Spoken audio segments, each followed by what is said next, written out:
If you're a struggling trader, I want you to go ahead and watch my last video and then come back to this video because I'm going to show you exactly how to set up alerts on the reversal matrix. Yes, the reversal matrix. If you watch my past video, you know that this strategy is stupid easy that anybody can go ahead and use. And essentially those in the comments wanted to go ahead and know exactly how to set this up as a live alert. And today I'm going to go ahead and show you how to do so. But first I want to go ahead and tell you guys, join Automated Trader. The link is in the description. We have a bunch of things that are about to pop off, and including setting up alerts right here. So that way you can enter the market and then also close your order.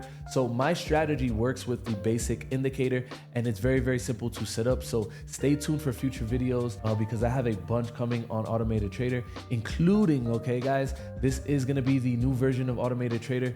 And as you guys can see right here, we have the ability now to log into Trade Locker. Okay guys, so we're going to automate trades on Trade Locker, and I promise you this thing is going to be simply amazing, very, very easy to use. I don't want to go ahead and spoil anything, but trust me, if you guys want to get Automated Trader early, link in the description. Let's go ahead and set up live alerts, which only takes 2 seconds. All you have to do is click this icon right here where your alerts are, come to plus sign, and then this is where you're going to go ahead and select your condition, and you're going to select the reversal indicator. And then right here, you can set up your alerts for overbought and oversold. Okay, it's that simple. And you're going to put once per bar closed, and that's it. So now anytime that this rings out, it's going to go ahead and fire an alert, and then you can be updated and know exactly when to enter the market. And like I said, if you watch this video, you're going to be able to put all those alerts together and make money and exit the market with some profit. So stay tuned into the next video, guys. Drop a comment, tell me what you guys want to see.